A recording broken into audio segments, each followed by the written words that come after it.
Be aware of your thinking. Remember, dear friends, it's the thought which is very crucial, because thoughts create actions, actions create results, and results give emotions, and emotions again create different results and different thoughts. It starts with the thought, and via the actions, results, emotions, etc., coming back again to the thought. But if the actions are not right, results are therefore not right, emotions are again therefore not right, the resultant thoughts are also not going to be right. You have to break this vicious circle. You can't break it at an action level, you can't break it at a result level, you can't break it directly at the emotional level. You can break it only at the thought level. So if you can change your thoughts, then probably you can change the whole thing. And that is why you have to be really aware of your thinking.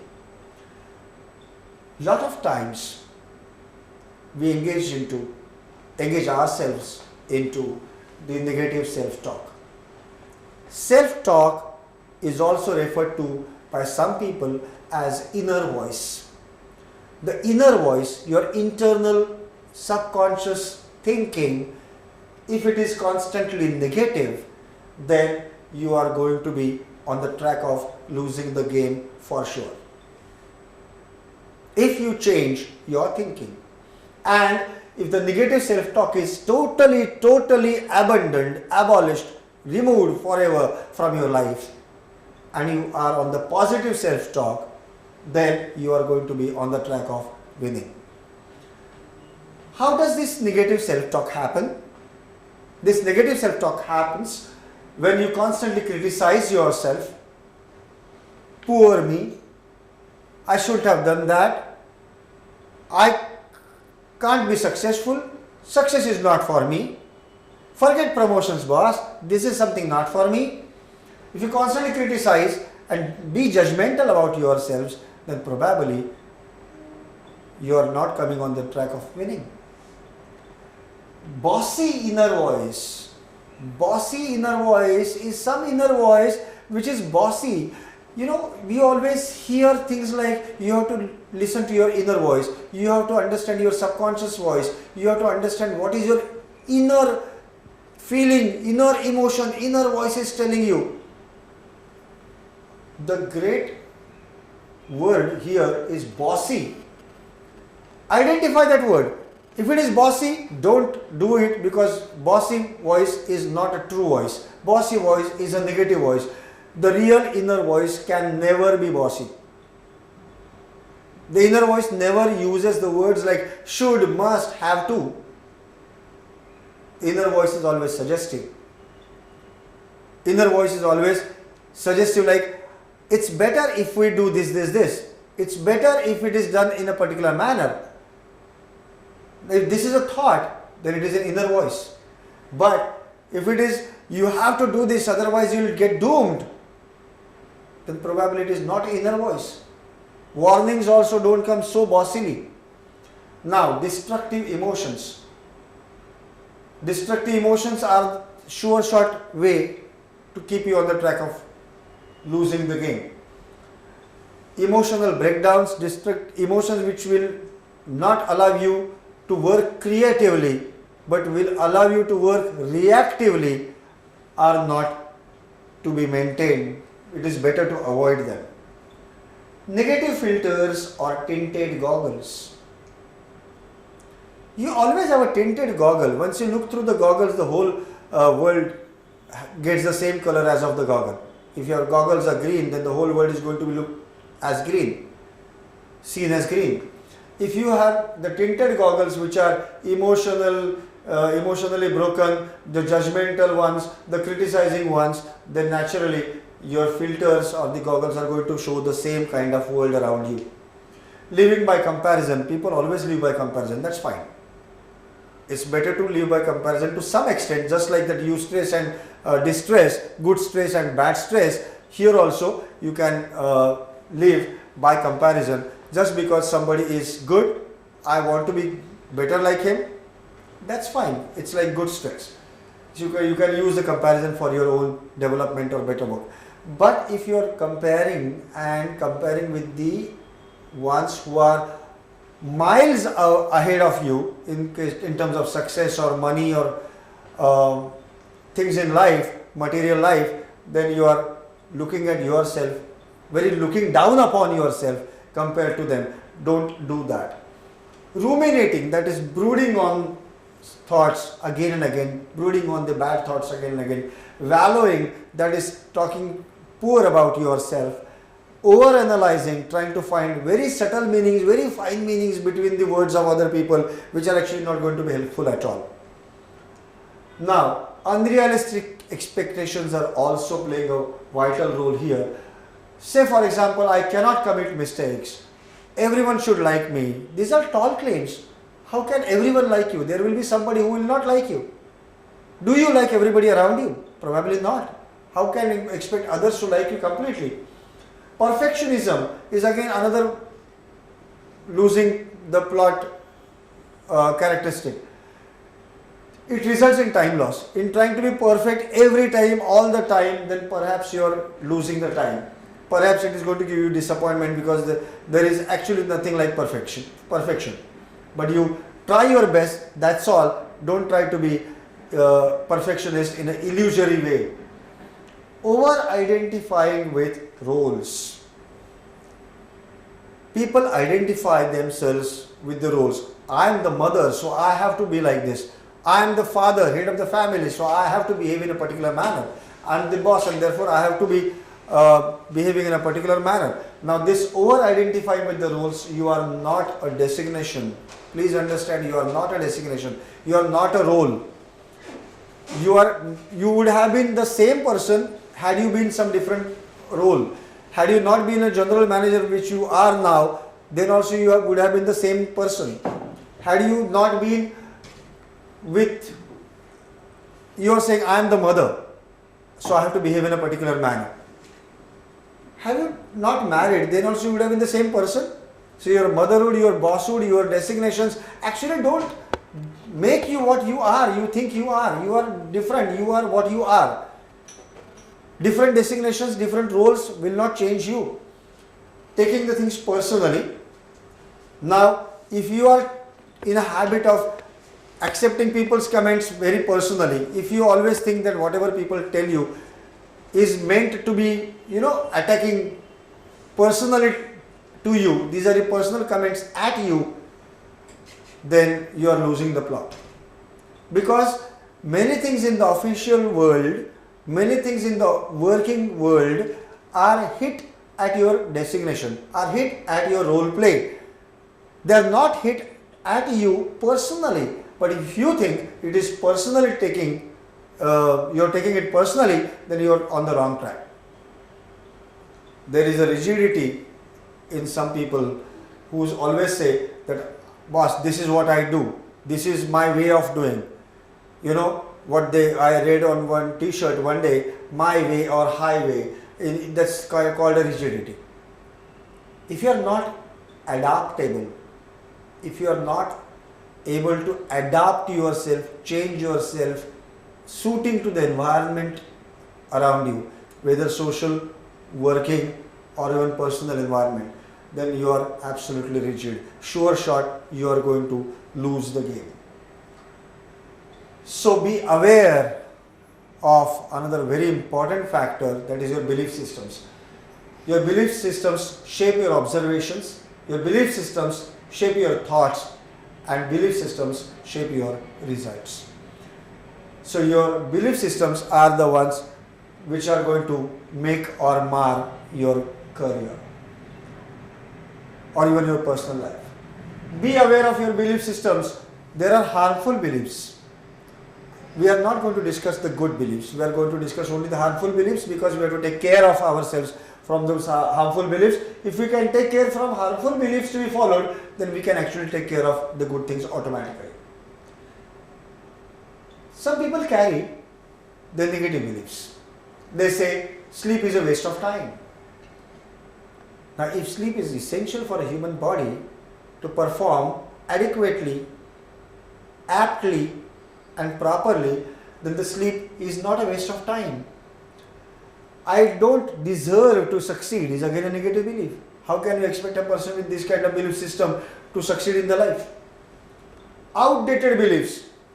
Children have no right is an outdated belief. Now children do have rights. It is recognized by the society.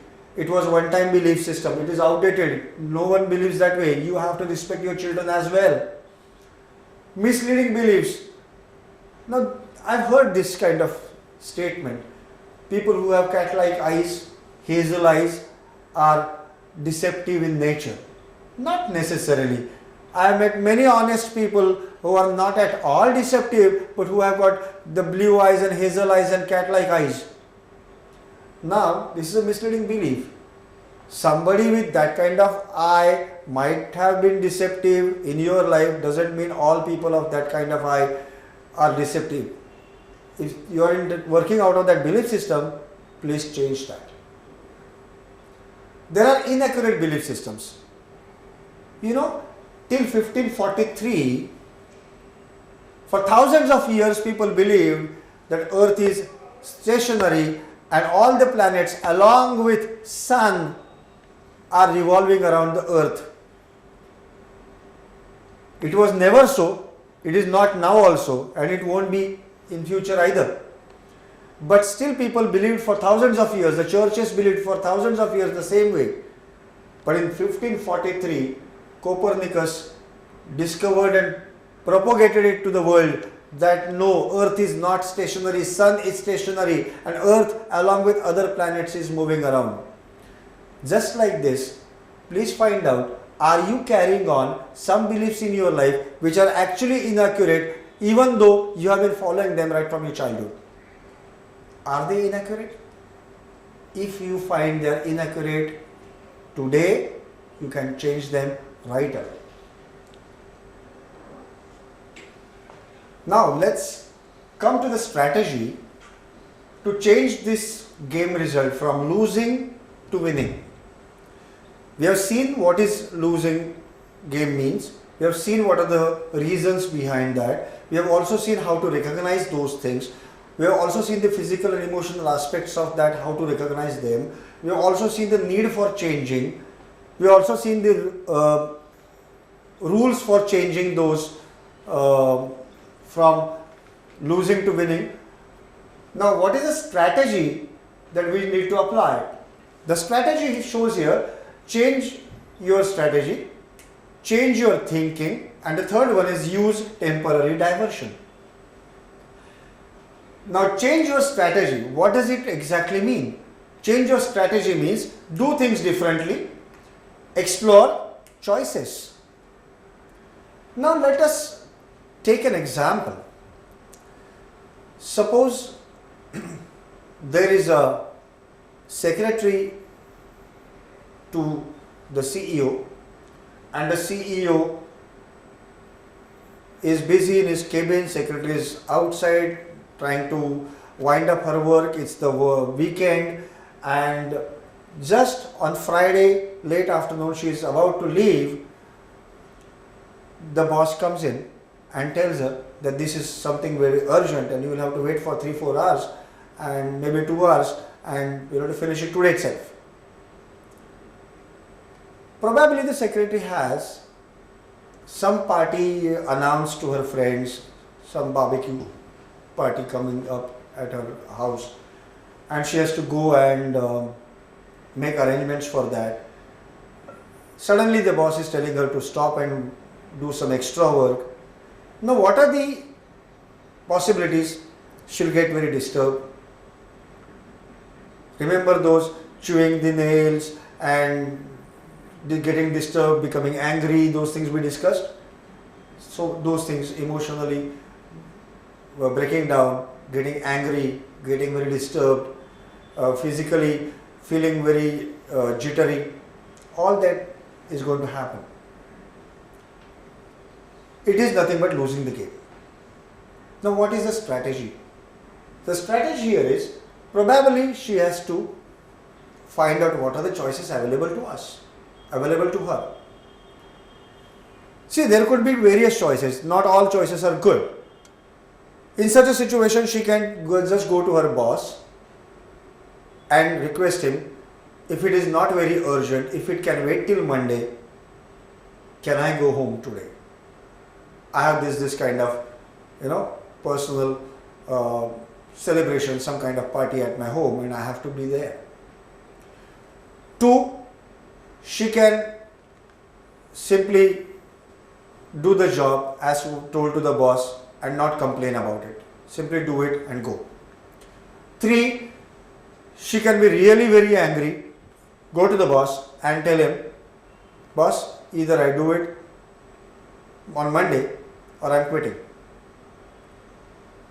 She has another option of delegating it to somebody else if it is possible and go. Various options are available. Not all options are good. But at least if she explores different choices, then perhaps she can handle the things differently. This is changing the strategy. Now, whether there are different choices available or not, and whether she is able to do the things differently or not, will also depend on some kind of lateral thinking that she will be required to do. She has to explore probability of why boss might have given it in the last minute. She will have to understand the different perspective behind this sudden job. It's possible that somebody requires it, the client or somebody requires it very urgently, and that is really very urgent, and that is why boss has given it to her. Then probably in that situation she will understand that if it is so necessary for the organization that she has to perform it and the job has to be completed by evening and the job has to go to the client or the boss of the boss, then in that case she will still do it. Probably the boss has done some good favors to her in the past, and by doing this job now, by listening to his request, she is probably repaying what boss has done to her earlier. Or probably she will think in a larger interest of the organization, and she will still do the job even at the cost of going late. Or probably she thinks that even if I start now, considering the traffic that I will have to face for reaching my home, even if I start 2 hours late from my office, with some time here and there, she will almost reach at the same time, considering that there won't be traffic later on. There could be different thoughts which might make her think that this is really important and I have to do the job. Even for coming to this lateral thinking, she might have to go through the third suggestion here, that is use temporary diversion. Temporary diversion is something where temporarily that secretary will have to get away from the situation, take a walk, make a phone call, have some snacks, have some coffee, take a break, and in that 10 minutes probably her anger will come down. In those 10 minutes probably she will start thinking laterally, probably she will start exploring what is good, that good side of that job, doing it that point of time itself, and she will do the things differently. So the strategy in the case of such situations which are difficult situations is not to lose the game, but to change your strategy, to change your thinking, and to use temporary diversions and come back to the job again. The negative self-talk, which is very self-sabotaging, as I explained it earlier, has to be actually rooted out of our life.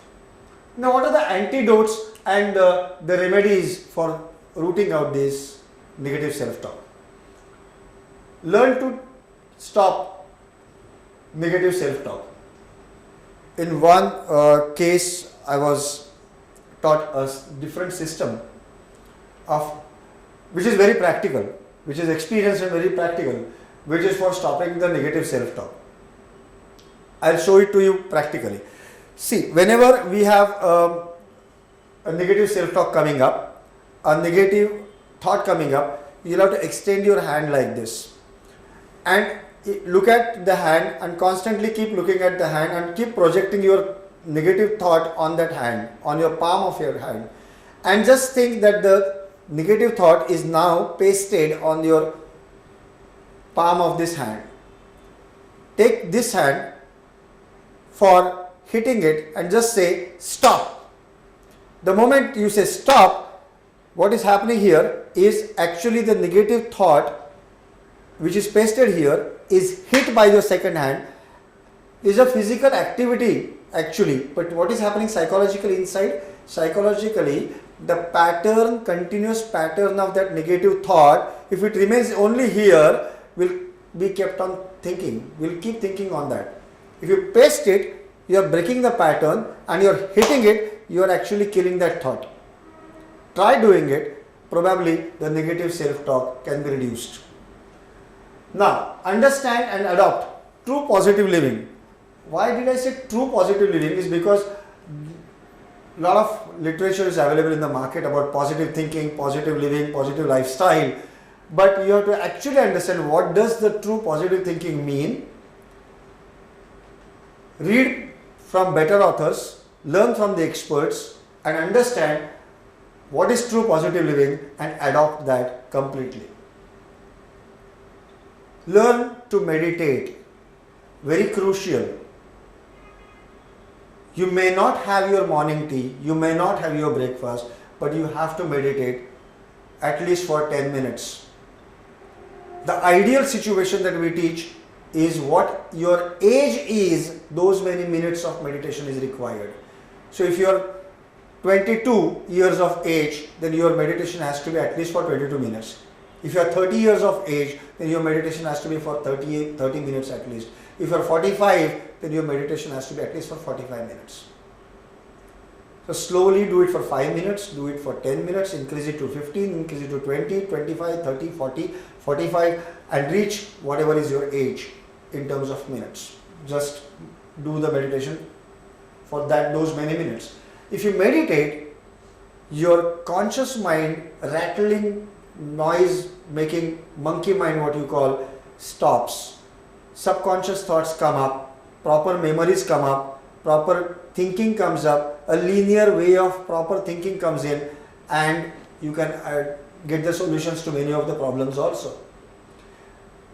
If you notice, it is not easy to look at the bottom of the sea. If you have visited some good places where you stand, waist deep or chest deep in that waters, and you can see the bottom of the sea, quite bluish water. But if it is muddy water, then you can't see the bottom of the sea. So if you want to see the bottom of the sea, the water has to be very clear. If it is muddy, very ruffled water, then you can't see the bottom. If your mind is very muddy, very ruffled with the clumsy thoughts, then you can't see the bottom of your mind. And unless you are able to see the bottom of your mind, you can't get solutions which are lying there. So to get the treasure of proper solutions and proper lifestyle, your mind has to be very calm. Any which way in the day-to-day life, in the whole of the day, in every day, you are going to come across lots of challenges. Unless you settle your mind properly, you are habituated to settling your mind at least twice in a day, morning when you get up and evening before you retire. If you adopt this habit of meditation, probably you are surely going to win the plot. Adopt the medication to meditation route. Stop medications unless it is very crucial, unless it is very urgent, unless it is very vital for that moment. Stop taking medications as far as possible and resolve your issues bodily, psychologically, every way through the route of mind, and that is possible, practically done. Understand spirituality in its true sense, spirituality is not related to religion. Spirituality is all about the spirit which we are. So understanding the divinity in other person, understanding the godliness in the other person, valuing the other person as a human being is what is the crux of spirituality. So without going into the details of spirituality, understand only this crux. Treat every person as a normal human being. Don't treat the other person as a villain of your life. And even if he is a villain in your life, understand the role play. Just forgive him and be on your own track. Hire a life transformation coach. There are life coaches and life transformation coaches available who will actually, take you through your rough times mentally once again. Understand what are the things disturbing you. Identify those. Give you remedies. Give you new solutions and will give you the new path to lead. If the life transformation coaches teaches you the rope tricks, your life can really change. It's a professionally trained life coaches and life transformation coaches I'm talking about. Attend spiritual retreats and rejuvenate. Spiritual retreats are the retreats where the concept of know thyself, the concept of knowing self, concept of changing myself and understanding the divinity and humanity in others is all practically taught. If you attend any of these retreats, you will rejuvenate yourself and become a different person altogether. From loser, there is a high probability of becoming a winner. Understand your own life purpose. Be on the track of your own life purpose. If you are an artist by nature and if you are taught academically as a chartered accountancy, then you will learn and do that chartered accountancy for a while, but your heart will actually pull you towards the paintings or designs or whatever artistic nature you have. So if your nature is artistic, better is do the profession which is fitting your life purpose. If your life purpose and your profession meet, you will be more successful rather than doing a profession which is thrusted upon you by your parents just because they wanted that thing to happen to you. Now, last but not the least, live your life. Don't be led by somebody's life. So long as you had no choice of your own life decisions, you were listening to the parents, neighbors, relatives, friends, so many people. But now that you are in your own shoes, now that you can take control of your own life, do what your heart tells you to do. Find out your passion, find out your true passion, find out your true liking and try to convert that into profession. Get professionally trained into a field which is your passion. And if you do that, your passion and work, once it matches, you will not feel you are working.